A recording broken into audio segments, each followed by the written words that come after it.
बिस्मिल्लाहिर्रहमानिर्रहीम। My dear students, आज के जो हमारा आर्टिकल है वो कंपाउंड के बारे में। इससे प्रीवियस टॉपिक हमने डिस्कस किया था एलिमेंट के बारे में।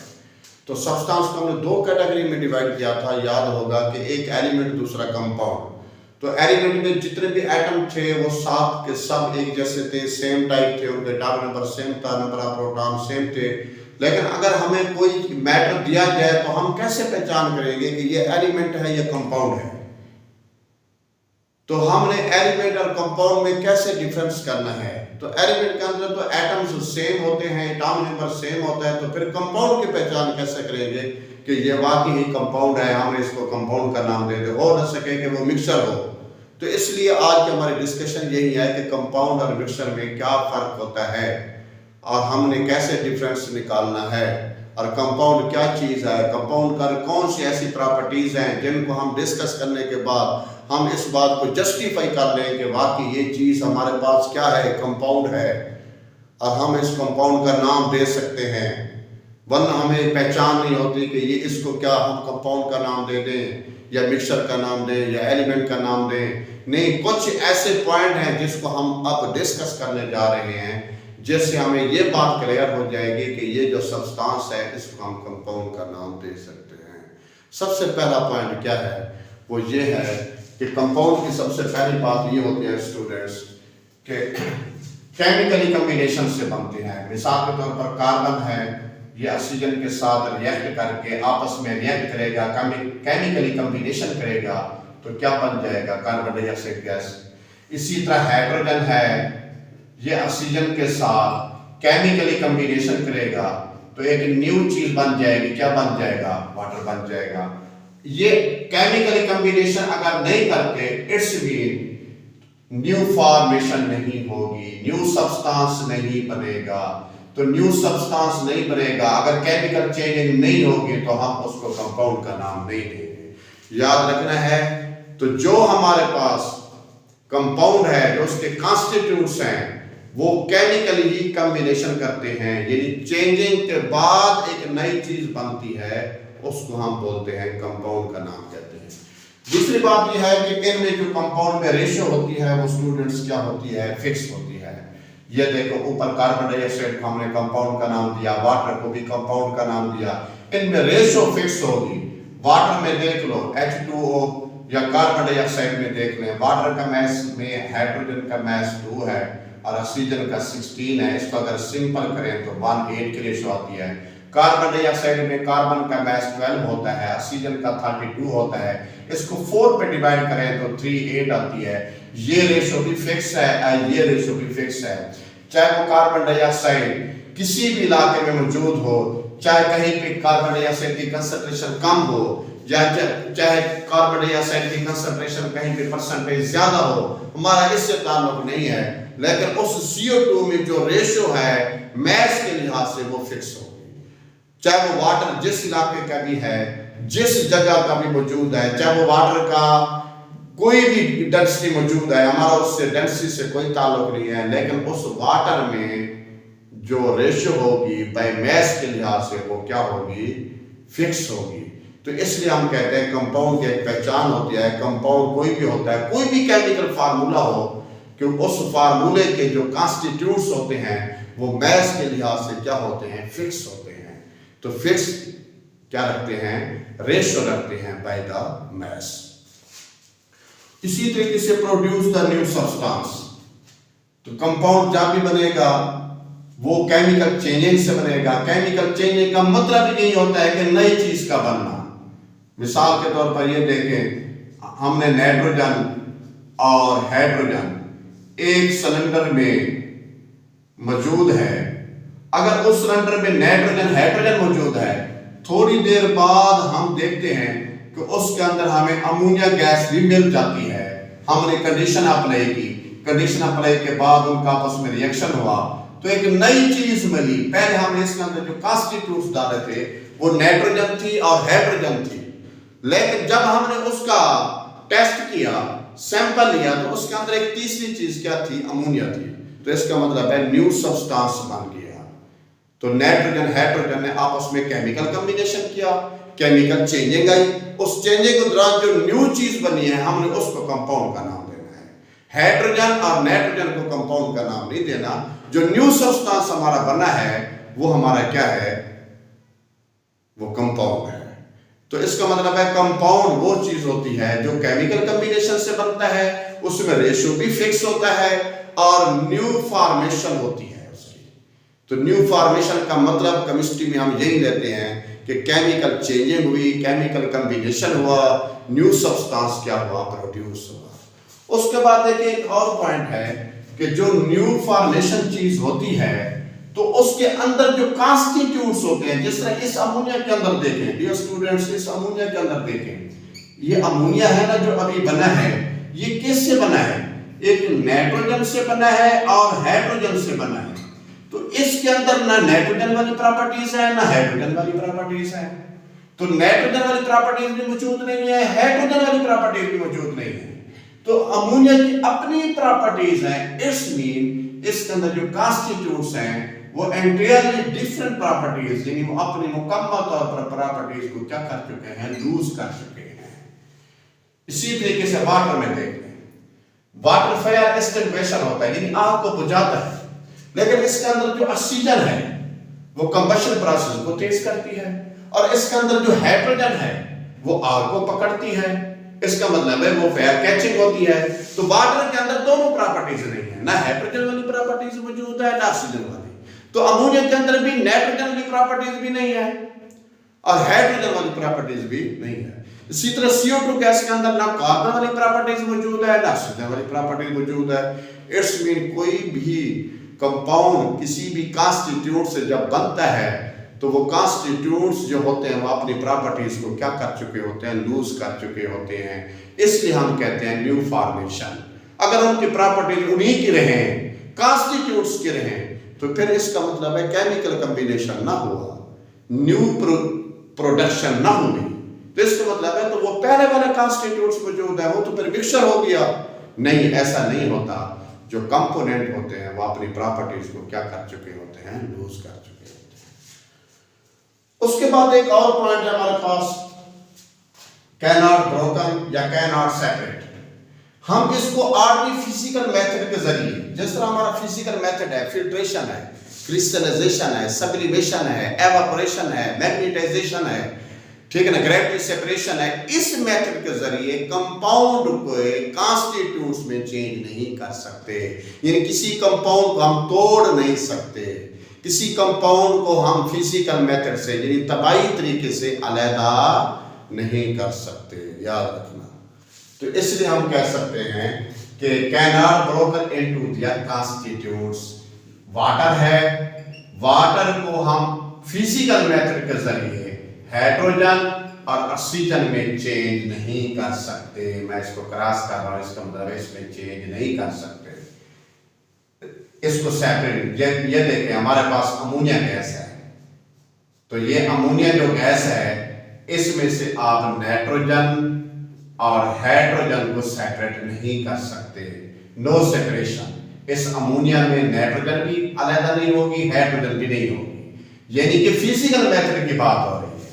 अगर हम यहां पर कंडीशन अप्लाई कर दें, ऑप्टिमम कंडीशन अप्लाई कर दें, फिर तो अमोनिया डिकम्पोज हो जाती है नाइट्रोजन और हाइड्रोजन में। लेकिन मैं ये बात कर रहा हूं कि फिजिकल मेथड से, फिजिकल प्रॉपर्टीज के लिहाज से, फिजिकल मीनिंग के जरिए आप किसी भी कंपाउंड को उसके कॉन्स्टिट्यूट्स में कन्वर्ट नहीं कर सकते, ब्रोकन नहीं कर सकते, आप उनको अलग-अलग नहीं कर सकते, सेपरेट नहीं कर सकते, याद रखना।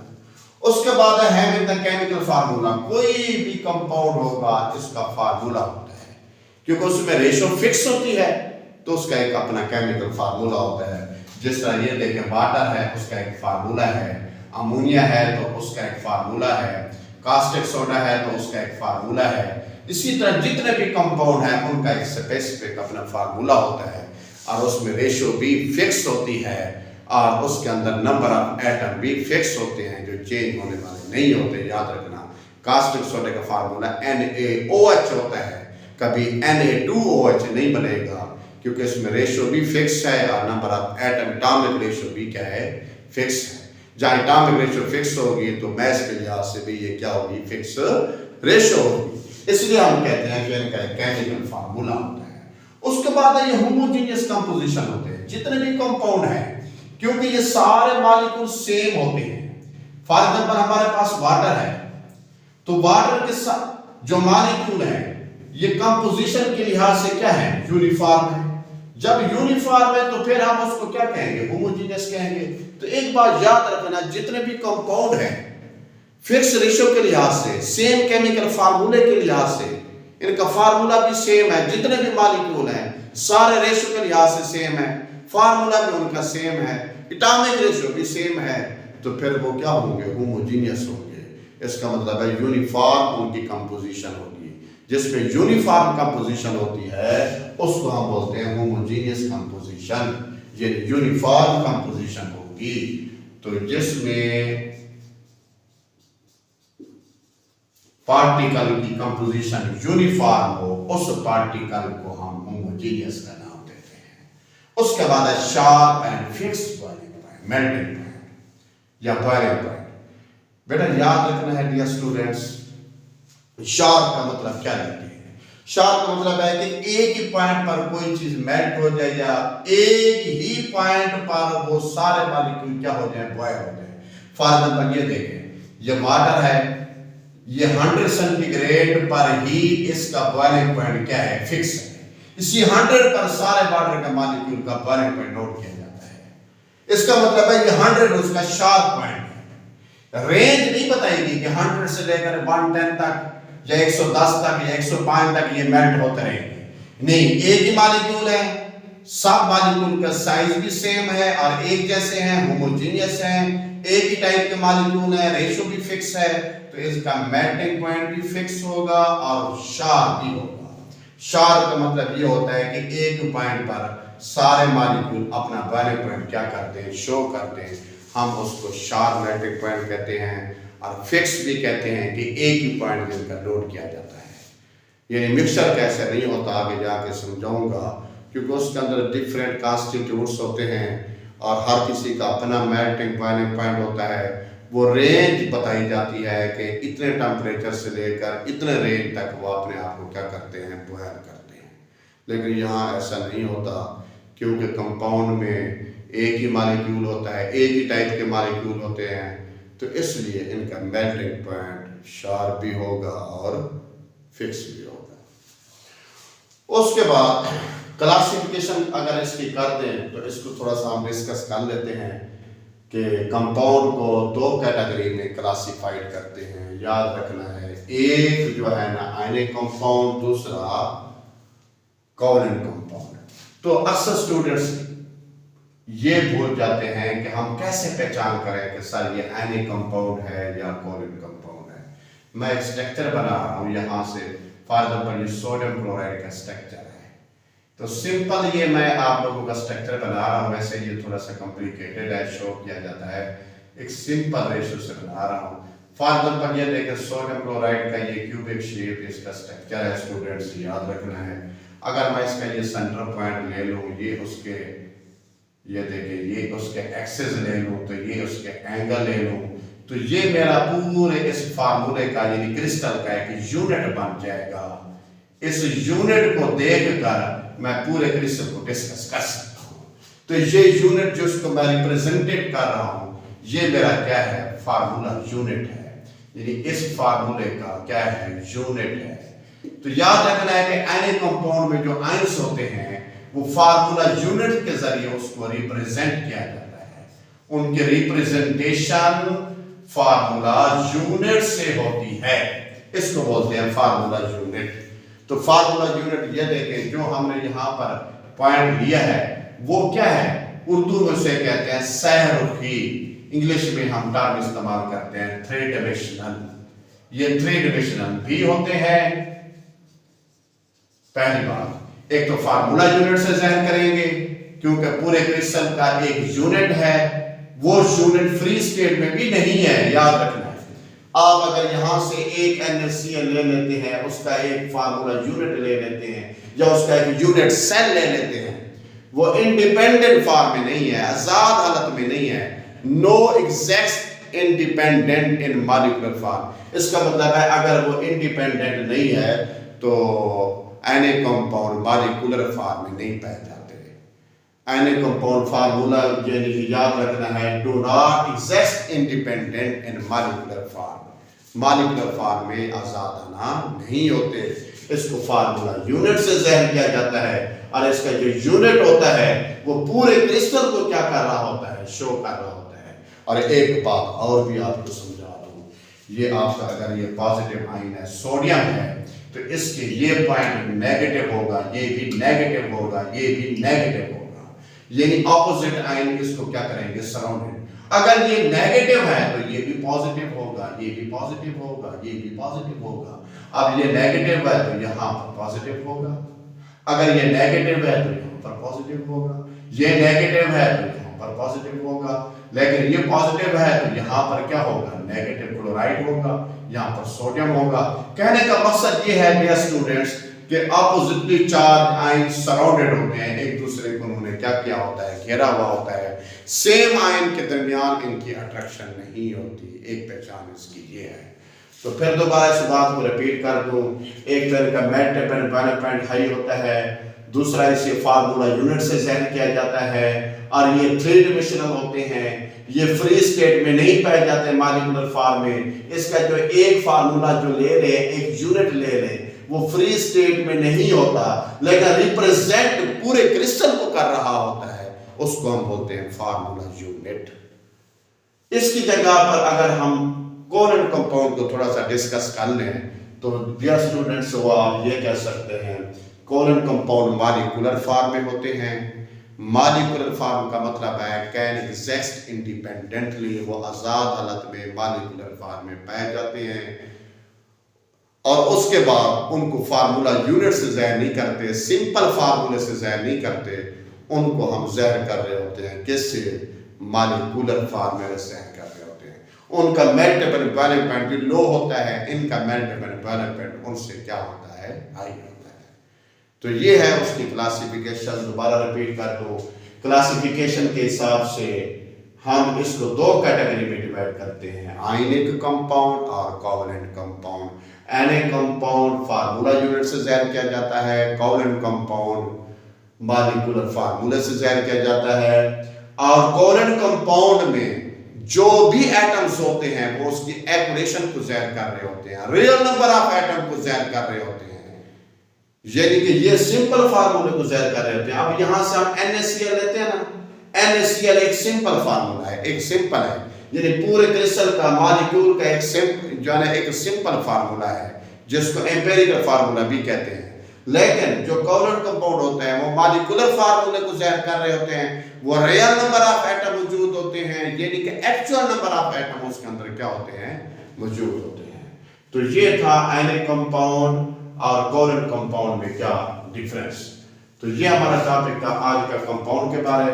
तो कंपाउंड के बारे दोबारा रिपीट कर दो, एक तो इनमें केमिकल कॉम्बिनेशन होता है, एक में फिक्स रेशो होती है, प्रोड्यूस द न्यू सब्सटेंस होते हैं, कॉन्स्टिट्यूट्स अपनी प्रॉपर्टीज को लूज कर देते हैं, और इनको फिजिकल मेथड से हम सेपरेट भी नहीं कर सकते, ब्रोकन भी नहीं कर सकते।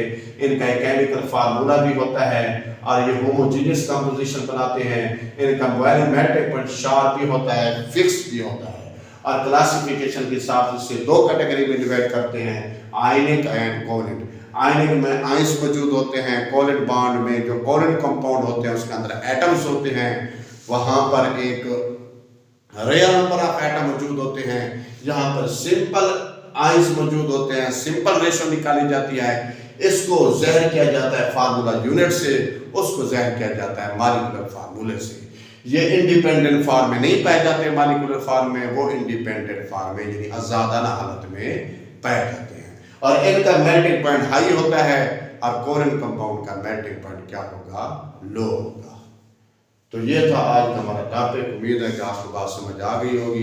इसके बाद हम डिस्कस करेंगे मिक्सचर को, और इंशाल्लाह ये कंपाउंड के बारे में जितने बातें थी मैंने डिस्कस की हैं, तो मिक्सचर का टॉपिक भी इजीली समझ आ जाएगा।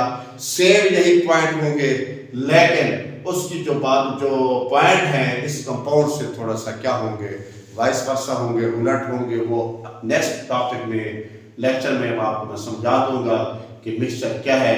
उसके बाद आप खुद ही डिफरेंस निकाल लेंगे कि मिक्सचर कंपाउंड में क्या डिफरेंस है। तो बाद का डिफरेंस पूछा जाता है, तो फिर दरमियान में एक लाइन लगाई जाती है, एक साइड पर कंपाउंड लिखा जाता है, एक साइड पर मिक्सचर लिखा जाता है। लेकिन मैंने ओवरऑल टॉपिक कंपाउंड को डिस्कस किया है। उम्मीद है आपको समझ आ गया होगा।